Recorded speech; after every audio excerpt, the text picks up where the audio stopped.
Okay, I am ready on your count, so somebody will give me a signal.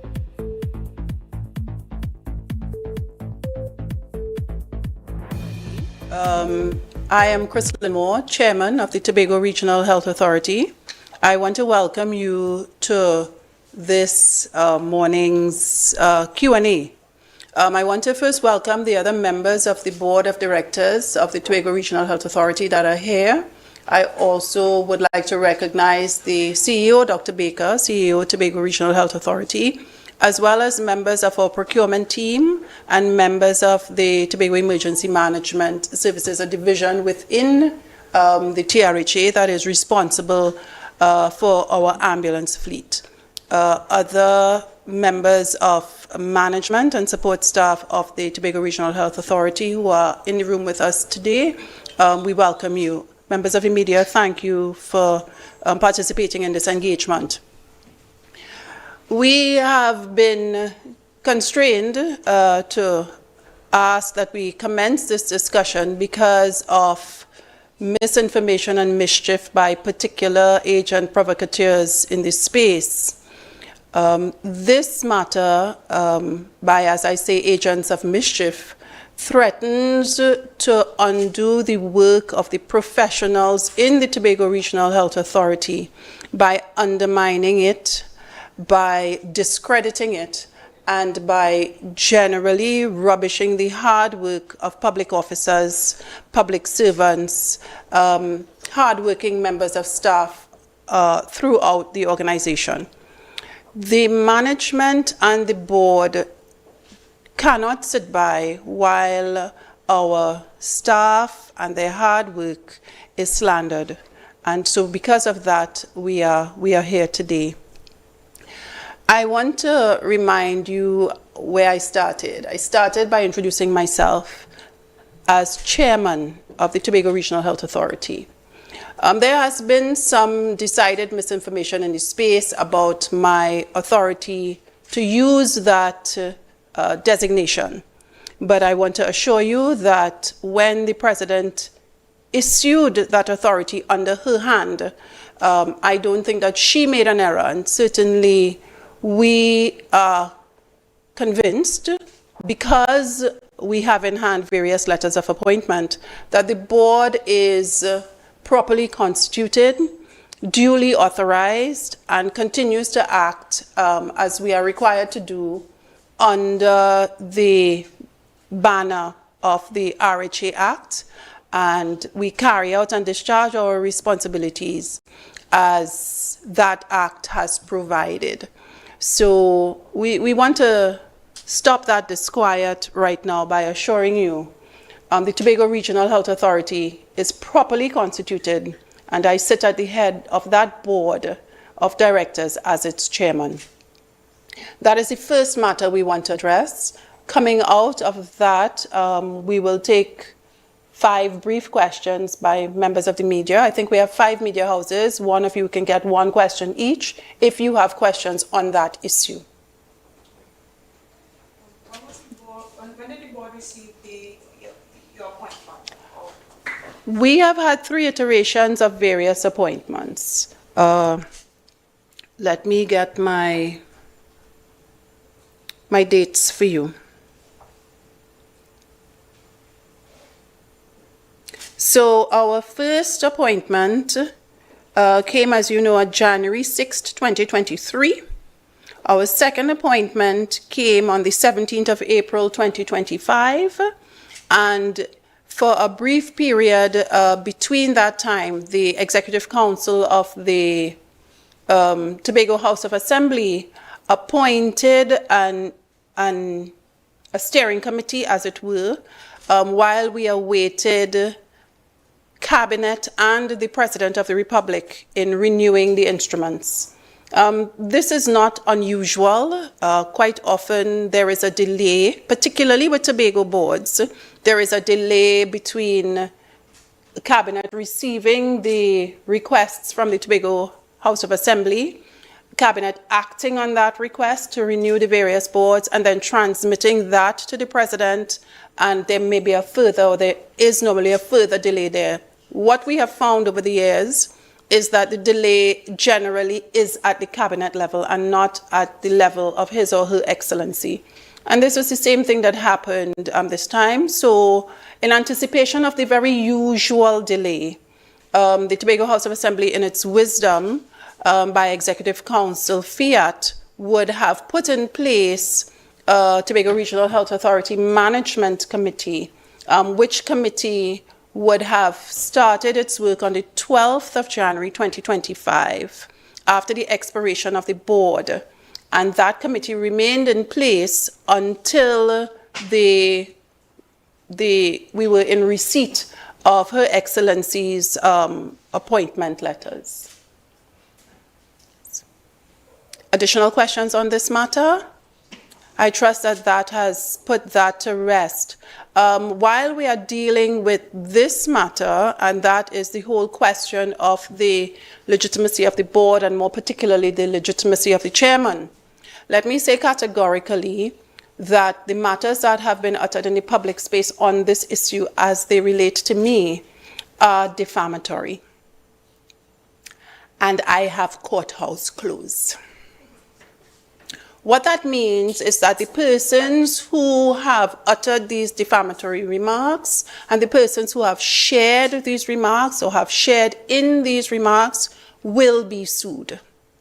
As we speak, pre-action protocol letters have gone out to many of the usual suspects as we speak, because it is my firm commitment to my own legacy and history that I do not sit idly by while I am dragged. So more of that at another time and place. We want to move on now to the matter of the ambulances. And where there are gaps in my own knowledge, Dr. Baker will assist. Yes? So we want to start by giving you a history of these ambulances, or of ambulances in the Tobago Regional Health Authority space. Dr. Baker, I would like you to start by telling us first about our votes for ambulances leading up to 2025. And you could choose your starting point, and I'll come back in at the necessary interval. Dr. Baker?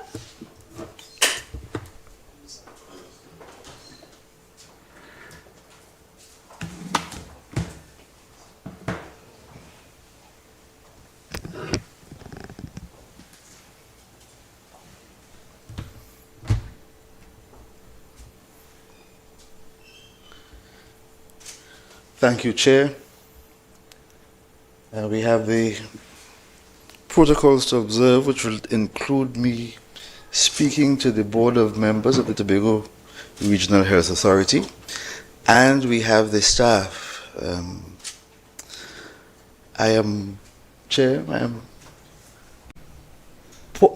pause that I have now is the great concern that has arisen in the Tobago space, and the great noise that has arisen in the Tobago space, that have put the management, executive management, and the staff of the TRHA in a position where they are second and third guessing themselves in doing what is routine.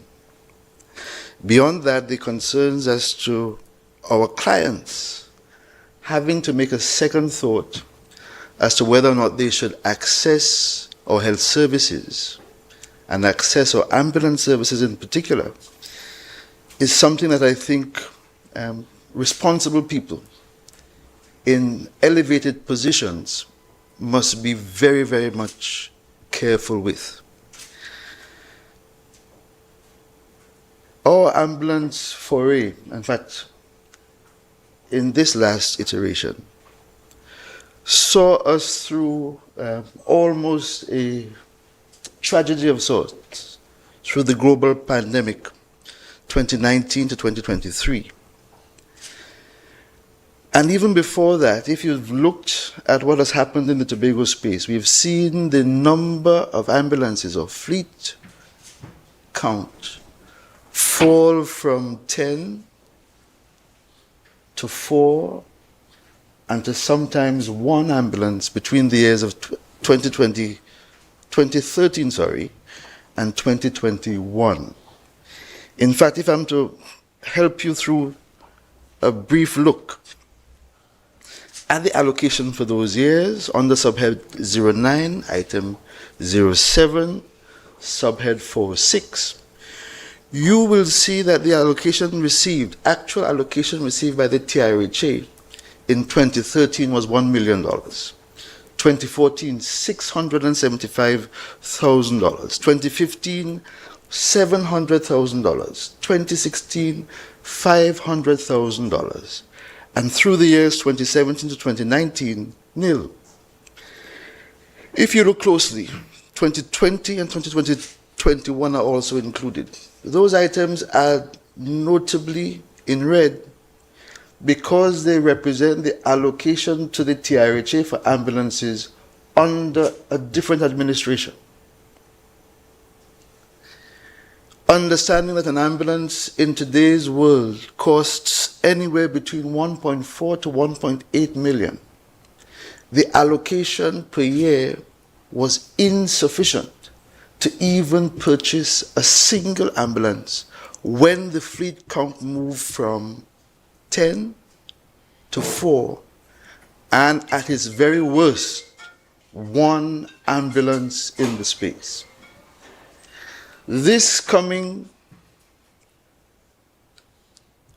in 2021, 2022, at the end of a global pandemic,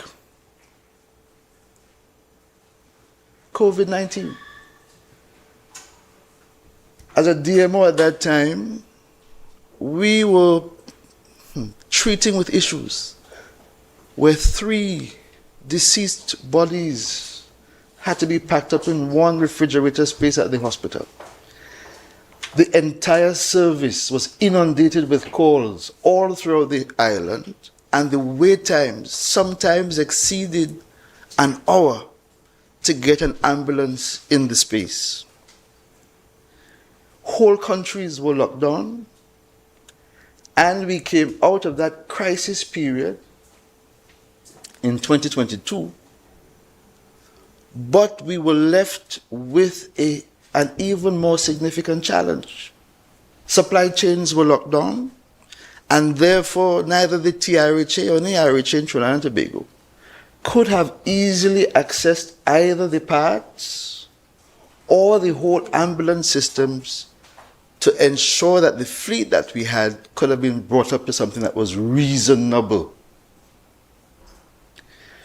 So even before this current board was brought into service, the then Secretary of Health, recognizing that the entire world was transiting out of the global pandemic, found it absolutely necessary. In fact, it was in the mandate papers and letters by the party that came into office to ensure that the island of Tobago received the full service of what they thought was an adequate number of ambulances. And that was codified through the retention of a previous board's appointment for CEO, who was then mandated to do all that he could to ensure that the TRHA had ambulances. There's no need for me to call the name of that previous CEO, but for you to understand how urgent the situation was,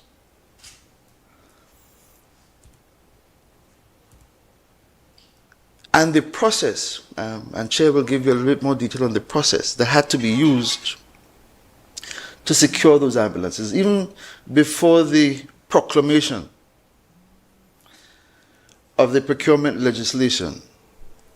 What was available to the TRHA were the normal procurement procedures and regulations that we got from the various legislations and the Ministry of Finance as codified in their regulatory documents and in the legislative framework at the time.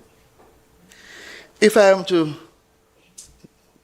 take you past a few slides, because we've passed the pandemic. We're getting into the tender process.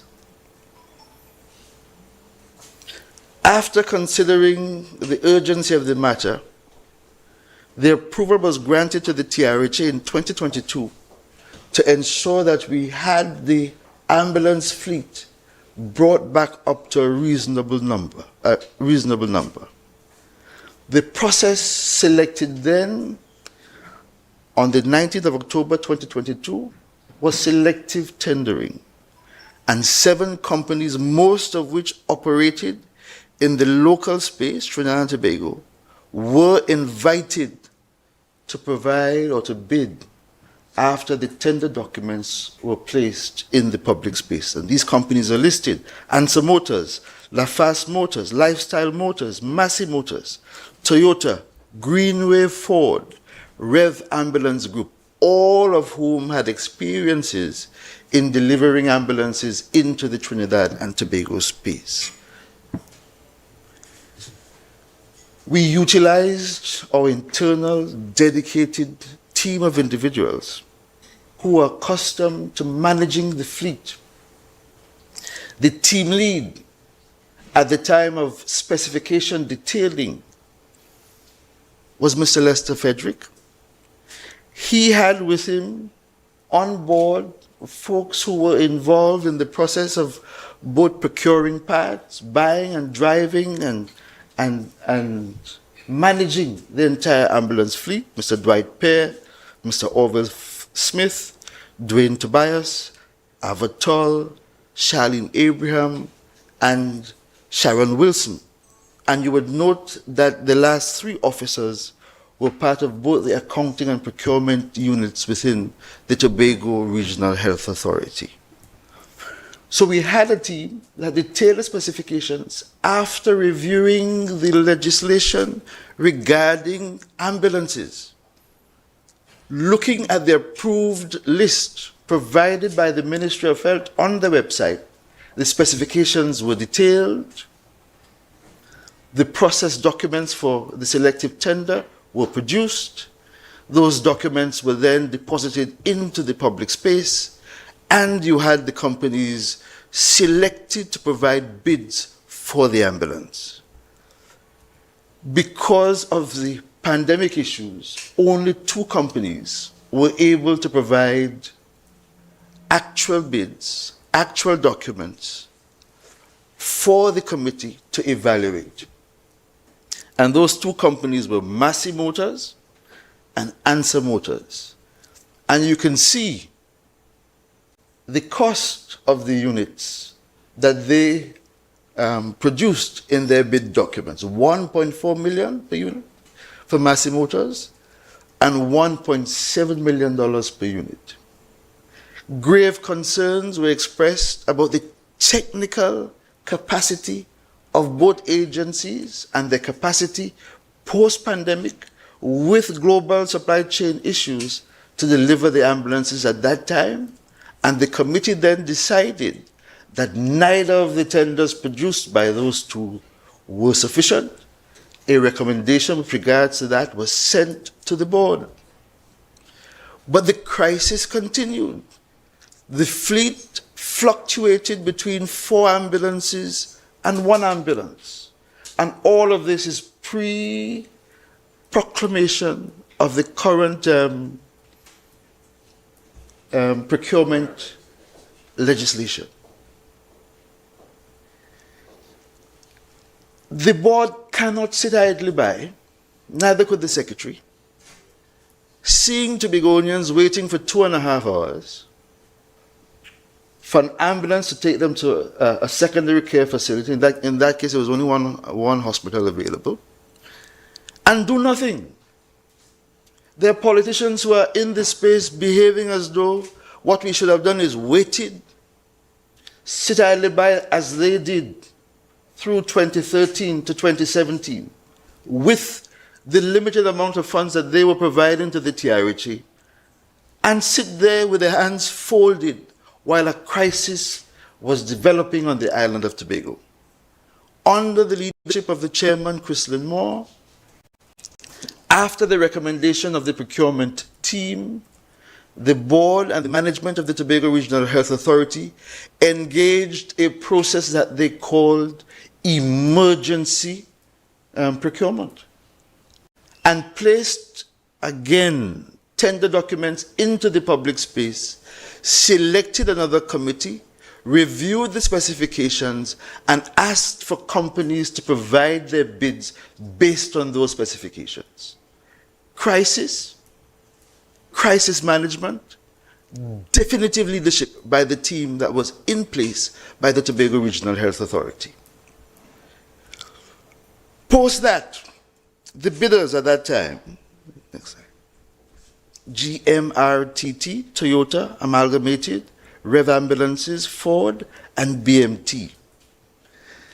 And we had essentially the same evaluating team.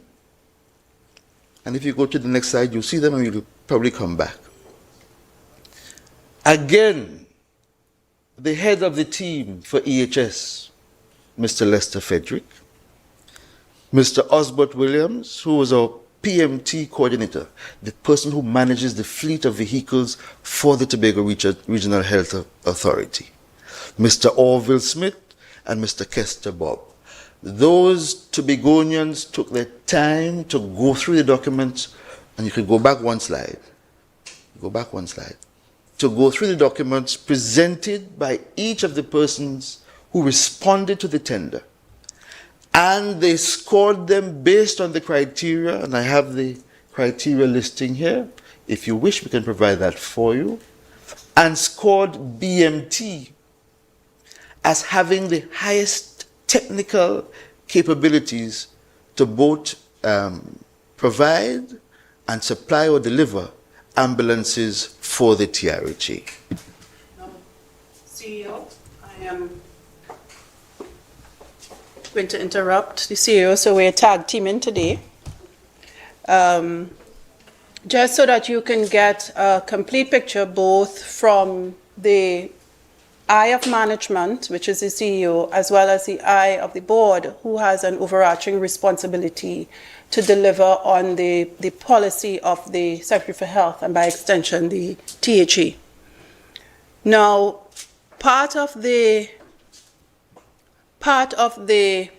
mischief, the deliberate mischief by the agents of mischief in the space is that we somehow handpicked some random company, right? That is part of the mischief.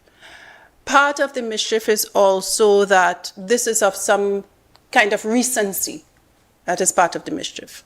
But I want to share with you, and we'll put it up on the screen, the note from the tenders briefing committee early on in this matter. And from that, some things will be abundantly clear. So if we could go to the last document, you can start with the first page, which I think you have last. It is headed Tenders Committee Briefing Note. And why I want us to start with this, this may not be a first page. The first page says Tenders Committee Briefing. There we go. One of the reasons we are here, as I said before, is to defend the public officers. It cannot be that we allow public officers to be dragged. We have a bigger responsibility. These public officers are consummate professionals. They have years of experience in their various fields, far more than the board. So we rely on them. And discrediting this process is discrediting the men and women who have poured years of their own training and expertise into making sure that Tobago has the best product for the best price with no effort spared. So you will notice that in 2022, this matter started. This board was not here in 2022. But in 2022, the TRHA utilized a selective tender process, inviting 7 companies within the vehicle sales industry to supply bids for the delivery of ambulances. These are the companies. Why did we go with none of these companies? Because the people who actually use these ambulances on a day-to-day basis formed part of the team that assessed the suitability of their products, of their offer, and deemed them to be unsuitable. Many of them were actually offering what we have been accused of doing now. Many of them were offering us a maxi and saying, we can give you a shell, retrofit it. The persons who are using these ambulances, who created the specifications on which the tender was based, those people, including Mr. Lester Frederick, rejected, quite rightly so in my view, rejected that lure.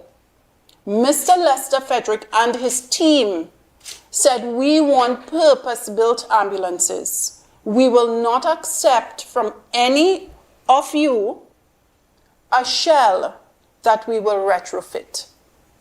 The Tobago Regional Health Authority, trusting the expertise of Mr. Frederick's team, agreed with him and sought to engage additional suppliers in the space to find an ambulance that was built as an ambulance. Now, I want to invite the persons who are helping me to go to page 2, it will start with the words, to ensure a fair process, which might be the first slide that I sent. The last one came first, right?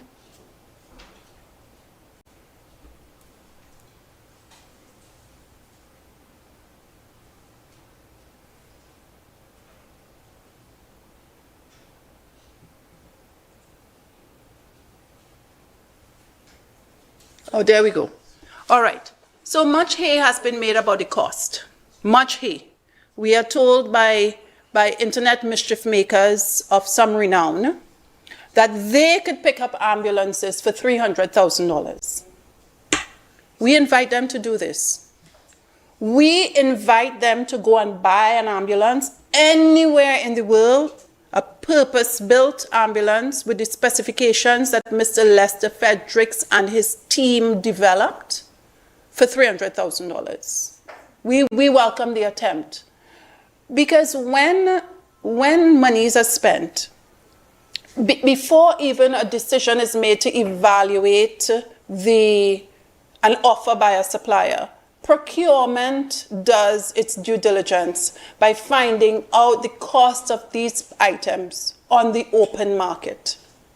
So it's not that we are complete price takers and whatever you say it costs, we will buy. Our procurement head is in this room right now, and we relied heavily on his guidance and expertise, and rightly so. We are clear that the general market value for ambulances was had, and in fact, recourse was had to it. So you're looking here at companies who submitted bids, and you're seeing that the bids that failed exceeded the price that we paid eventually, the bids that failed, all right? These ambulances, these bids were evaluated, and again, they were evaluated based on known criteria, as well as in conjunction with the persons who use the ambulances, including vehicle safety officers, mechanical engineers, and when you look at the list of evaluators, you see Mr. Lester Frederick, someone that the TRHA reposed quite a bit of trust, not only in developing the specs, but he was part of the evaluation committee for the specs of the ambulance. If there is anything being said in the public domain now about Mr. Fredericks and his current position, we are not aware of it. We cannot take stock of it. because it is contrary to what we know, and until proven otherwise, we will stand by the work product of all our employees. And we stand by the work product of Mr. Lester Frederick. Persons who are attempting to defame him, if that is what it is, no doubt Mr. Frederick will retain his own advice. But until then, we stand by the specs he developed. We stand by the evaluation that he conducted, and we stand by his years of expertise in the Tobago Regional Health Authority.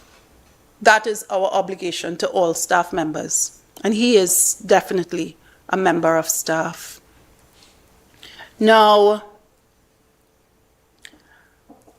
I want us to go now to, I'm going to hand you back over to the CEO, but I want to note that with regard to the assessment of these ambulances, the ambulances that came out of, or the offers that came out of this evaluation process, the recommendation by the team was that they all be rejected.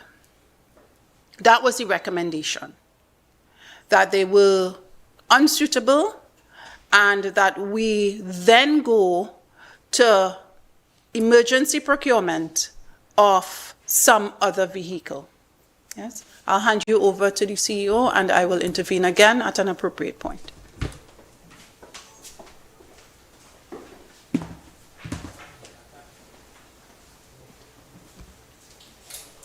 Thank you, Chair. So at this point, we are moving into the second round of the tender process. We've supplied you with the names of those evaluators, and we have supplied you with the list of companies that preferred a bid. The recommendation that was made to the Board of Directors at the end of Phase 2 of the process also included the change-out of the existing fleet and the purchasing of 4 new units per year between the years of 2023 to 2025. The process that is now in train started with the letter of award being issued to BMT on the 7th of July 2023. The initial invoiced sum from BMT, the invoiced sum, not the sum paid, was TT 5.5 million. The letter also documented the intention of the board for the switch out of 4 units per year between the years of 2023 to 2025 at a cost of $5.5 million. I can share with you, because folks have been making some claims about $17 million being paid for ambulances. What we have actually paid, the years that we have paid it, based on the invoices provided by BMT to the Tobago Regional Health Authority. If you would note that the total sum paid to BMT thus far on receipt of 4 of the units, on delivery of 4 of the units, we saw 3 at the commissioning phase, and the 4th is in Trinidad and will soon be with us in Tobago, is $10,387,500. And on the initial purchase, for all 12 ambulances, the outstanding sum is $6,217,500.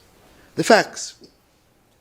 And all that was required by the loudest was to ask a question in an appropriate manner to get the facts. We at the Tobago Regional Health Authority are committed to transparency. We are committed to following the in vogue procurement procedures. We will use the talent that is available to us within the organization And when we find that there is a deficiency, we will avail ourselves of talent that's available either within the Trinidad and Tobago space or from the international space. Beyond that, Madam Chair, the CEO is pleased to report that the vehicles are still under warranty and are being tested as we planned, and are going through the process of orienting our staff members to the mode and the mechanics of the new vehicle.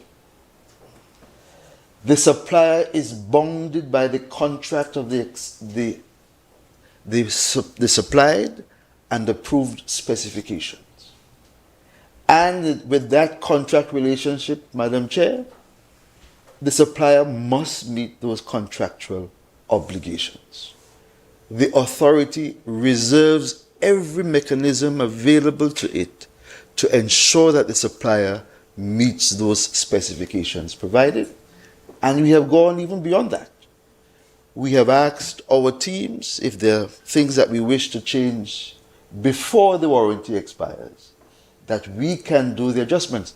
We are considering, and Tobago should be pleased to note, having units, ambulance units, that can cater for the activities of more than just an emergency medical technician, but one step higher, the paramedics, where the ambulance can become an on-site treatment vehicle, and the paramedics can access the veins of an individual and begin treatment at the site. Training over the years 2025 to 2026 to ensure that we have a cadre of paramedics will now start at the TRHA, and we will have vehicles that can accommodate activity up to that level. Public engagement. The accounting procedures of the TRHA are that of the government of Trinidad and Tobago, and part of that will ensure that both the board and the management will interface with the public at the appropriate time to answer any questions that the public may have on the ambulance or any other matter of interest. In addition to which, the TRHA, through its website, will continue to post every tender document, micro tenders or major tenders. If you go to the website now, you can see the page where tenders will be displayed in accordance with the in vogue procurement legislation. Transparency and openness. So, Liz, when you message me and you call me, you may have to just check the website and the webpage, and you'll see the information rightly. And of course, you can utilize the Freedom of Information request, as is the in vogue MEC, and all the data will be supplied to you. Chair?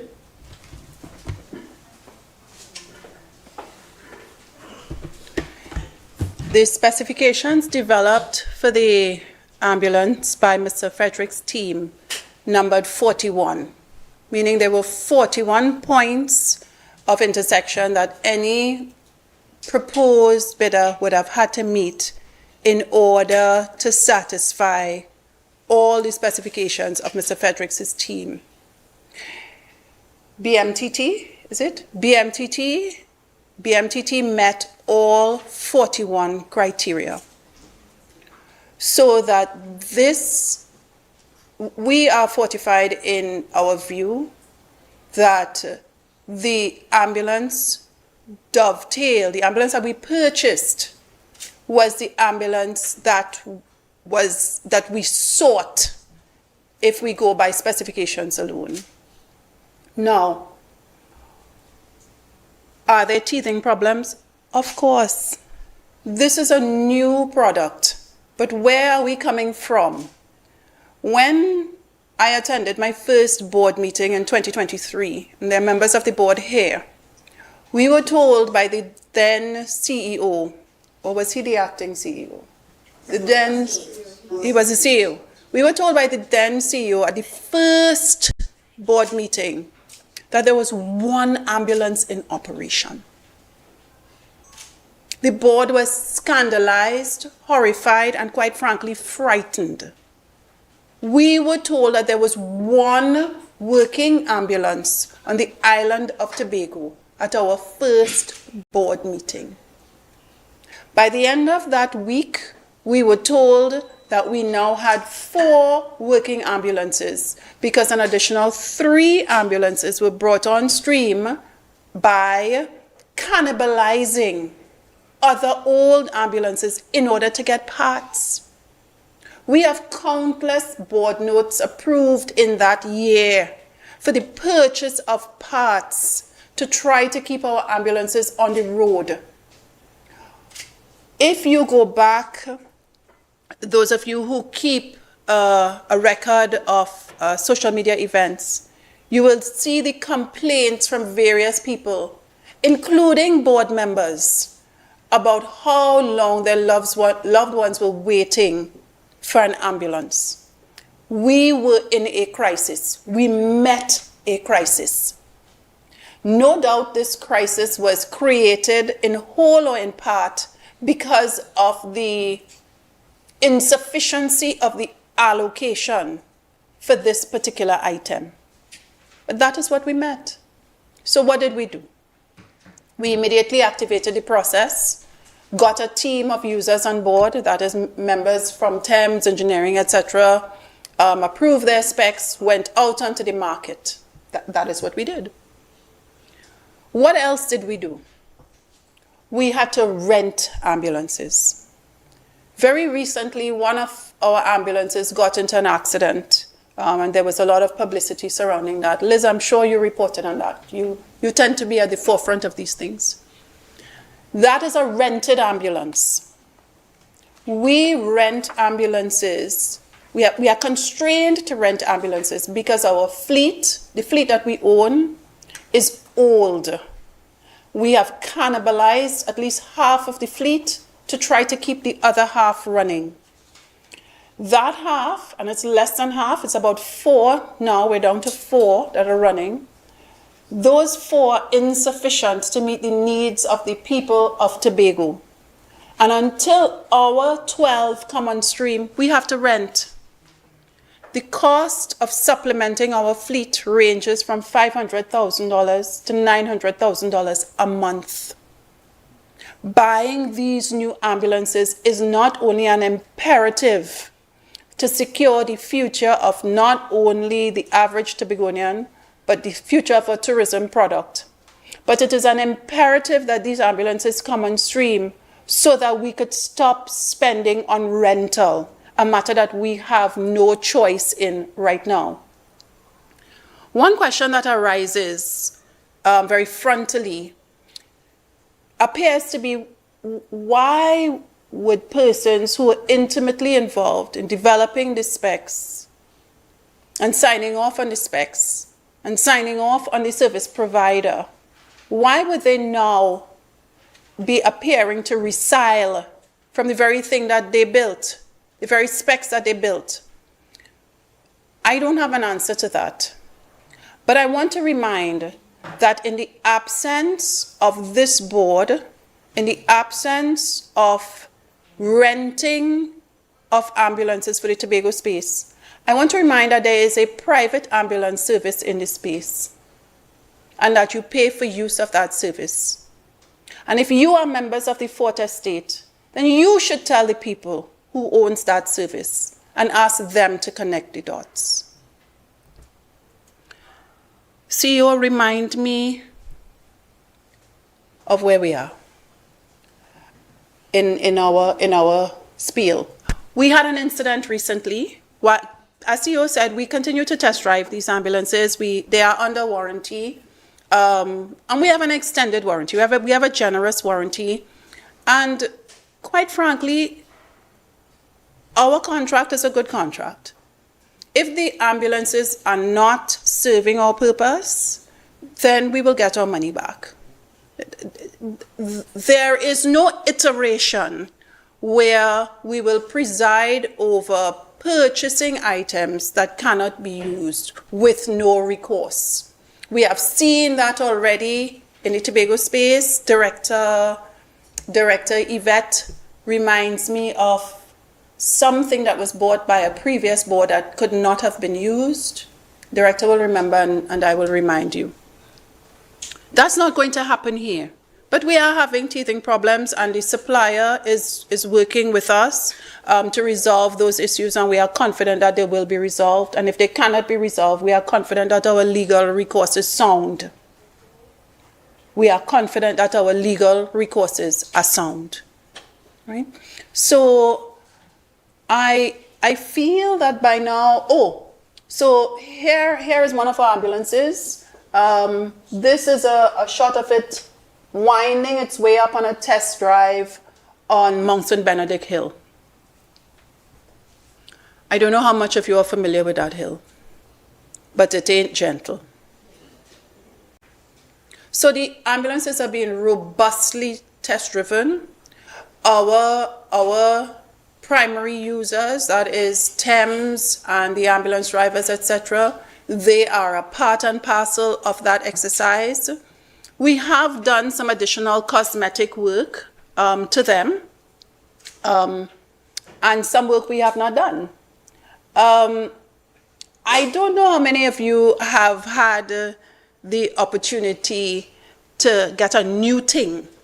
But sometimes when we purchase new items, especially if they are different to the items that we are accustomed to, one of the reactions you could have to that item is that you don't want to use it because it is different.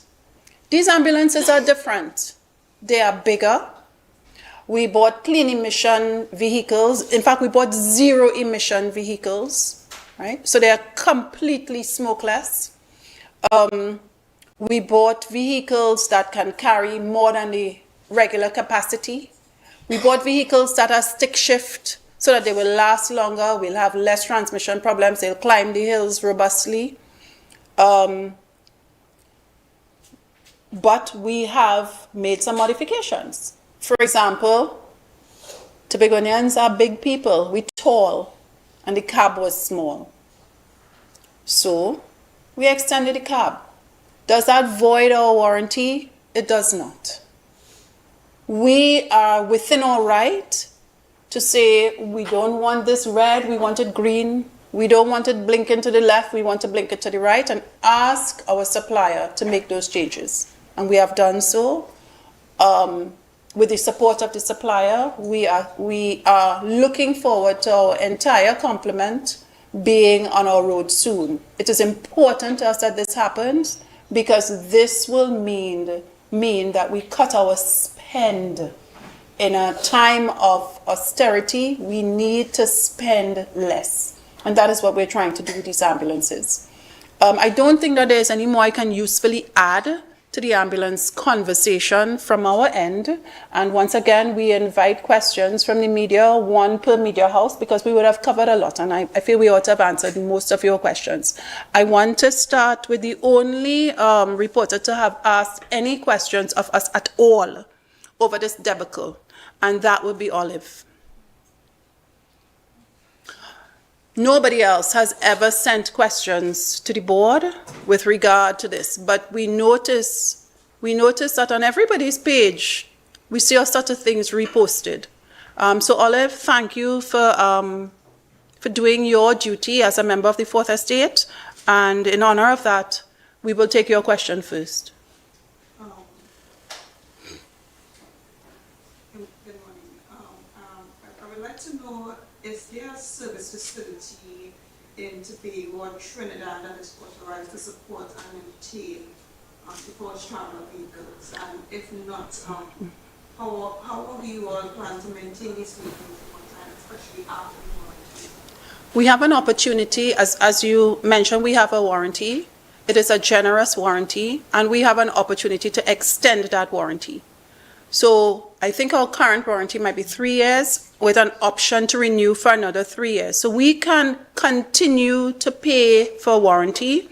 The supplier has offered, based on the size of the fleet, has offered to set up a maintenance bay here, and that matter is still being discussed at another level.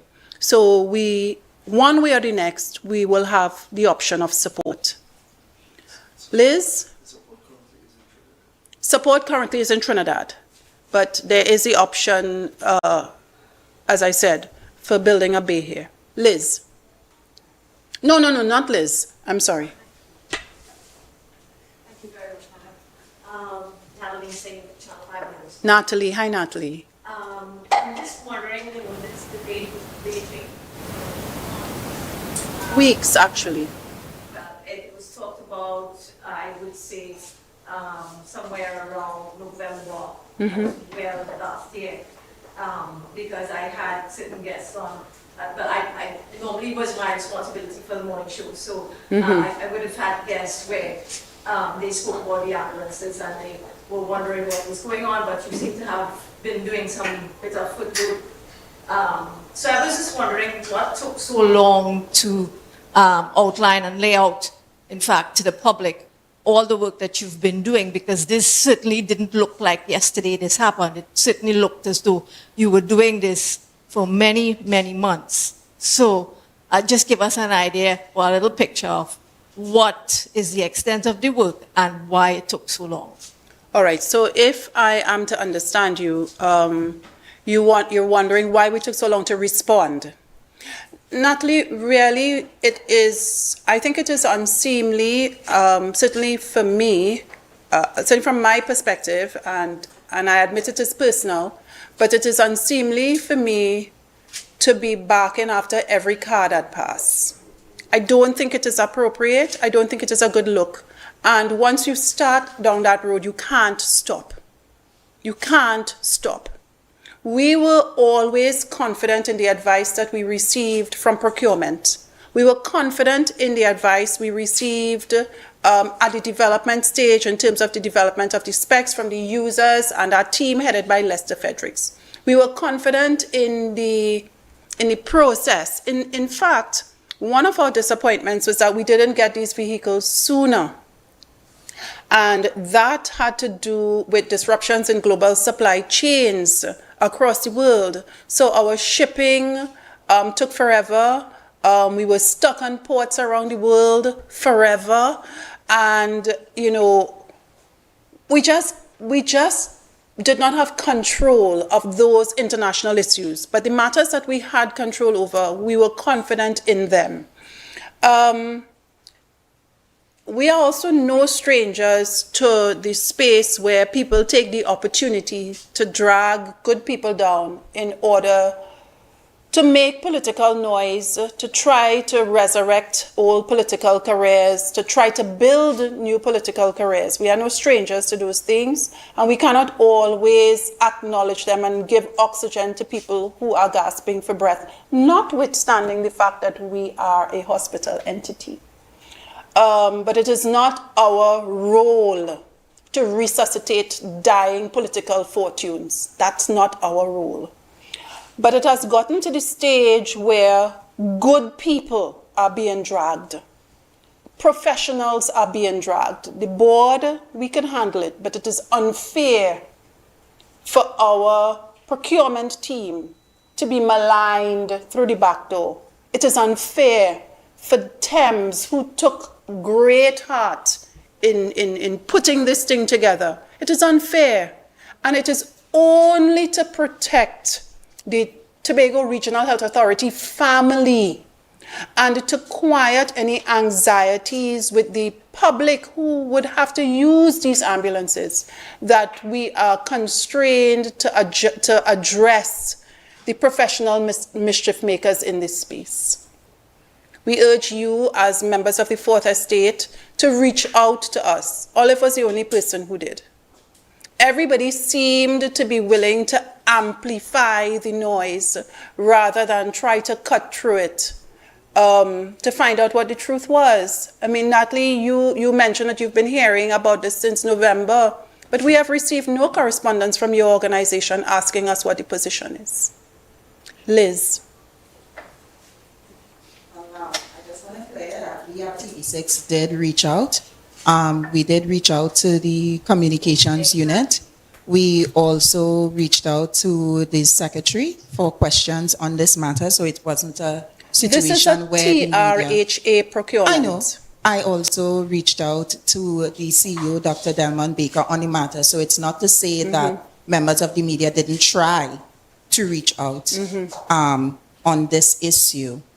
I want you to just clear up some things with me. I don't know if you mentioned it before, but how did Biomedical Technologies end up with the contract to procure and supply the ambulances if they were not listed? I know you had a list.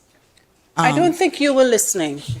I don't think you were listening. So I am going to depend on your colleagues to replay the footage. But Dr. Baker went through our format categorically. We said to you categorically that we reached out to the people who sell vehicles. You saw the list. Answer Motors, this one, that one. And none of them offered us an ambulance. So we went further afield. I don't know what list you are talking about, but certainly what we did was we reached out first to vehicle providers, which seems logical. An ambulance is a vehicle. Why wouldn't Answer Motors be able to sell us an ambulance? They sell vehicles, but they couldn't, because perhaps it was a medical vehicle. So then we reached out to persons who supply medical equipment. In fact, if we were to go back to one the long document, you would see from that document that we even went to websites. We even went to websites around the world that said, well, maybe, you know, we could sell you an ambulance and so on. So that there is no mystery here. There's no magic. What we did was we sought until we found. That is our duty.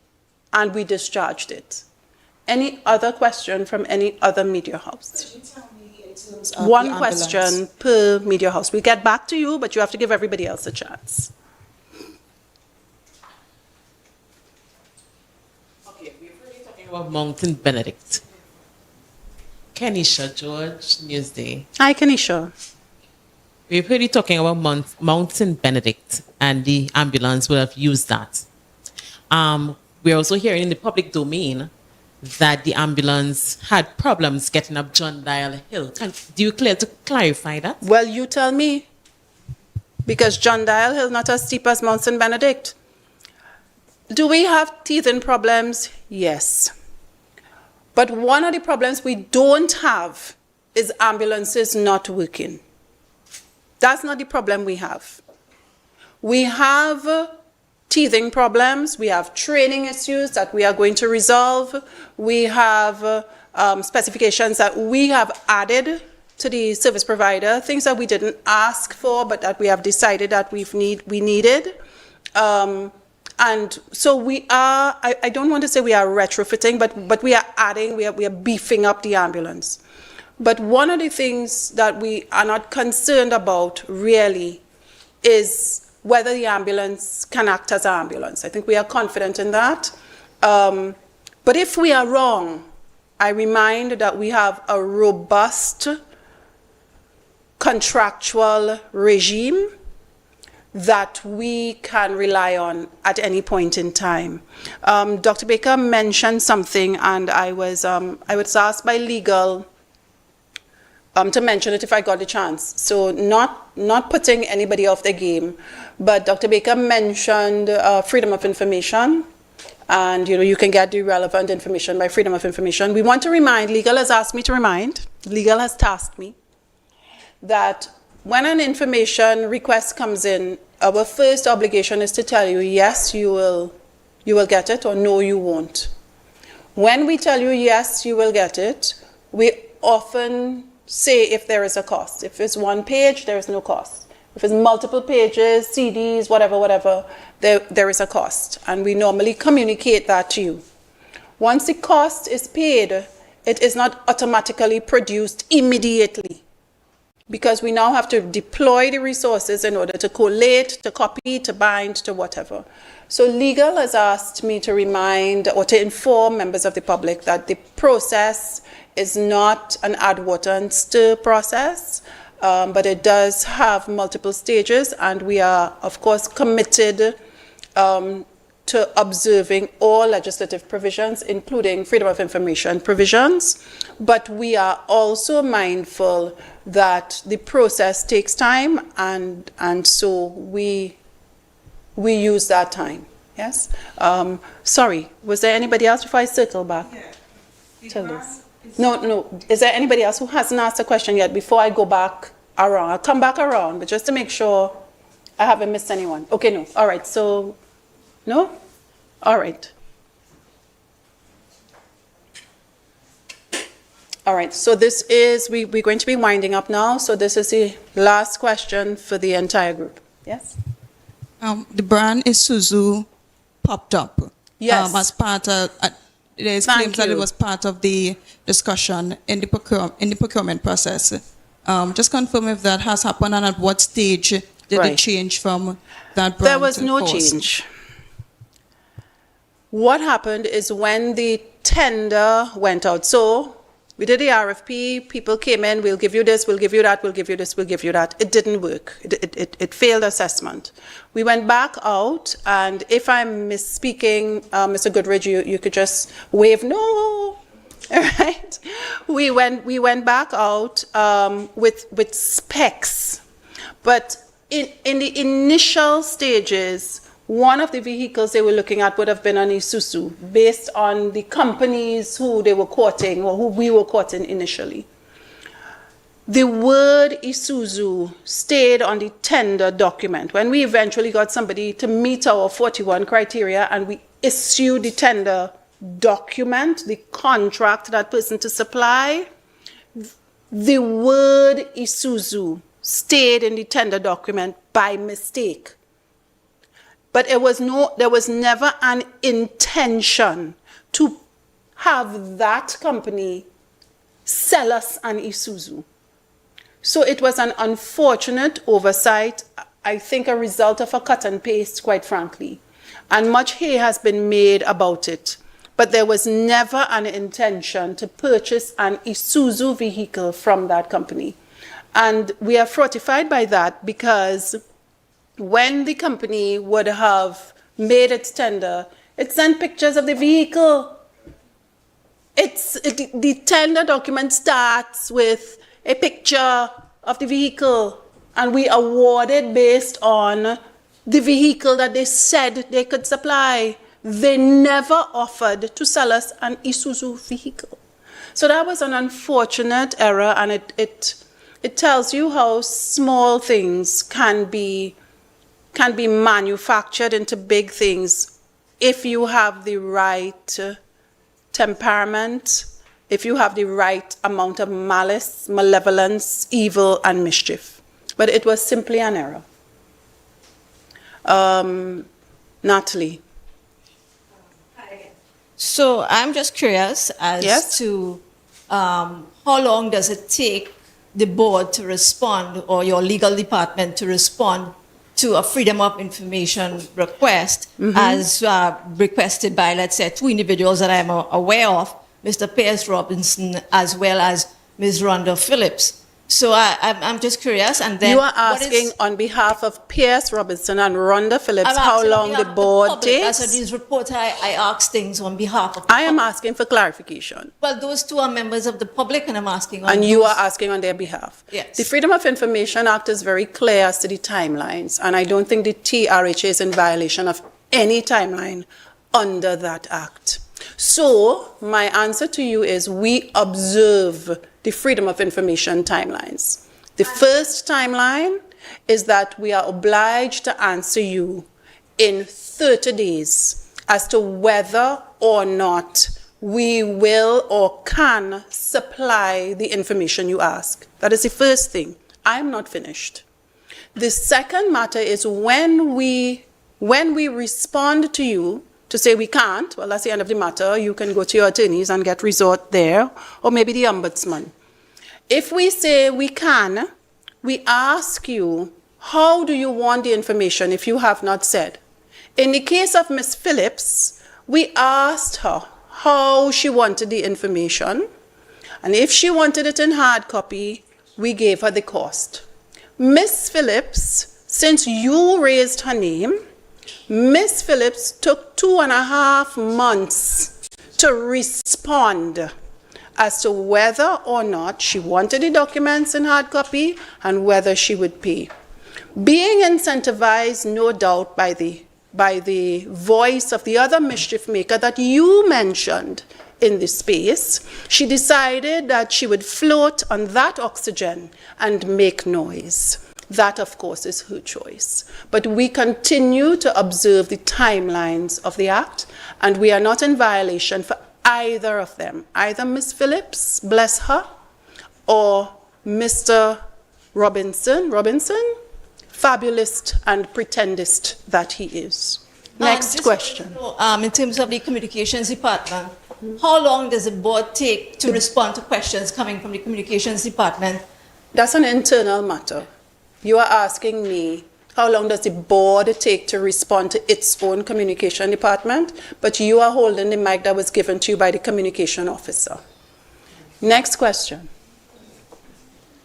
Just wanted you to reconfirm at this point in time Yes. for Tobagonians, Yes. what is the current fleet of ambulances right now operational in Tobago? Yes. And can Tobagonians be rest assured in case of any eventuality that they can get this service? That's a good question. Liz, let me hand that to Delman.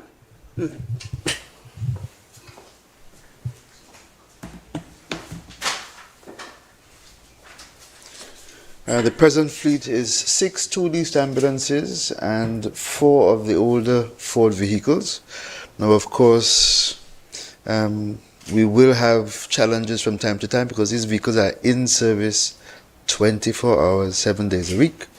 And I think we are dealing with 1 or 2 challenges now with 1 Ford vehicle and 1 of the leased vehicles. I'm told that the leased vehicles are back in service after a challenge last evening. Those will have been managed by the operator of the vehicles. And of course, our Ford vehicles, we are working on 1 or 2 of them, Mr. Wallace, to get them back up to speed by Monday. All right, so the fleet is 6 active vehicles in Tobago, and we will take 1 of them off from time to time. With regards to a question raised, and I took umbrage to it. I saw a challenge with 1 of the leased vehicles that lost power initially, and what was translated into the media space by 1 of our good friends is an image of the new vehicle, creating in the public space that the new vehicles gave trouble. Only 1 new vehicle at a time when it was challenged and carrying patients for CT scan had an issue with power. And that issue, because it's brand new, those vehicles require some sensing, and there's a brain box, and there's a mixing of both fuel and the additives to make sure that we match our particular sulfur content in the environment. And that is what is happening now during this orientation phase to make sure that we get up to the efficiency that we require in this space. The source market from which the vehicles came had slightly different specifications for their use, and the supplier is adjusting the specifications to match our market space. Very simply, the mixture must now conform to our diesel's content of sulfur to make sure that there's 0 emissions in the space when they drive around Tobago. So the adjustments is taking place while the team is driving. We will send a cadre of our EMTs and drivers down to Trinidad on Monday. The test driving and orientation will continue. We are going to ensure that what Tobago gets will be of the best possible quality. Also to note that we did indicate at the time of commissioning that the vehicles come essentially in 2 parts. There are 4 vehicles that will be able to carry 2 stretchers and multiple clients. Then there'll be 8 vehicles, slightly smaller, you barely notice. They look just as handsome as the 4 that we have here. And they will be able to carry a single stretcher. Those vehicles have a slightly more powerful engine, and the starting starting speed may exceed 100 as they go. So all of these are teething challenges that the TRHA is going to be managing. We understand it's a political climate. We are off one contest. We are entering into another contest, and there may be an internal contest sometime soon. I ask all responsible persons vying for leadership to first consider the effect of the words they use in the public space. Let me give you an example, Chair. We were in an executive management meeting. The call came in, and I was hearing my manager in primary care at an elevated vocal threshold. She was sounding loudly. So we said, make the audio, put it on speaker so that we all may hear what's happening. There was a child in the health center. Saturations fell below 90%, around 90%. And the doctors were calling their supervisor to determine what they could do to get the child to hospital quickly. Even before the child was at the health center, the school had called for an ambulance. An ambulance was already en route to receive the child. The waiting time in Tobago now on average is 17 minutes for an ambulance to leave the base and get to a client. While that 17 minutes was running, in the executive management meeting, we made the decision to tell the doctor, hey, don't wait. Close the gap. Put the child in the car and get as close to that ambulance as you can to get that child some help. But before even asking a question, irresponsible person vying for public office makes a comment that puts the heroic efforts of our staff in a negative frame. You are not prepared for leadership. If that is the mode in which you are going to treat with issues, ask a question. Let the authority respond. Use the response and let the public measure us by what we do. That child is doing well, thanks to the efforts of the staff of Tobago Regional Health Authority.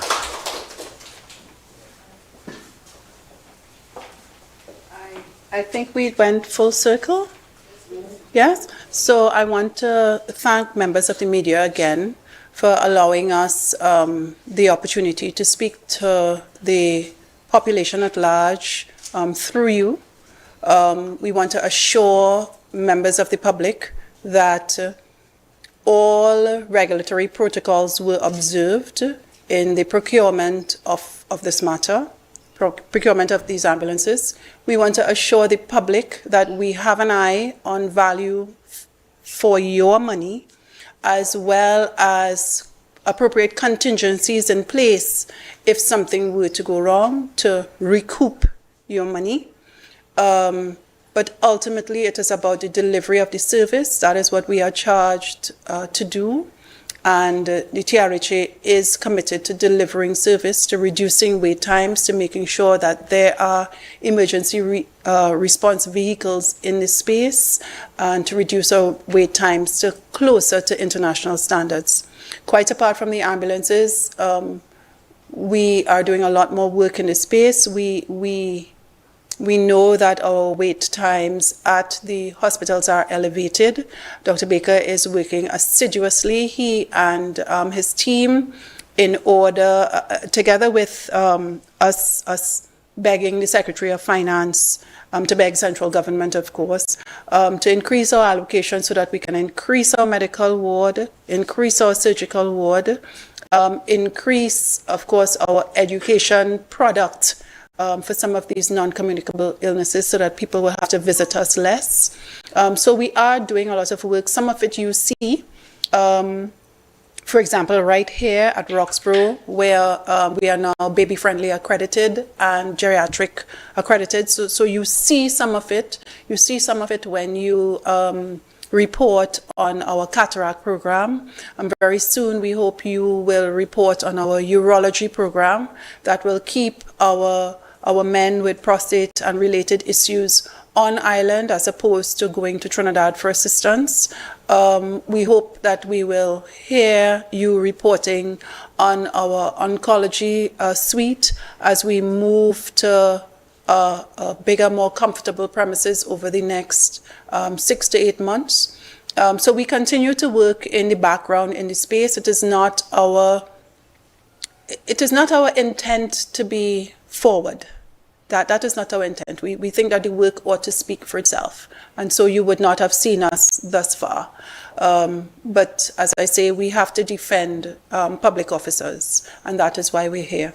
So thank you again so much for allowing us to talk to you and to communicate on the issues. I know there may have been one other issue, but that is an issue we feel that could wait for another time and that could probably be answered by a press release. Thank you so much and all the best to you.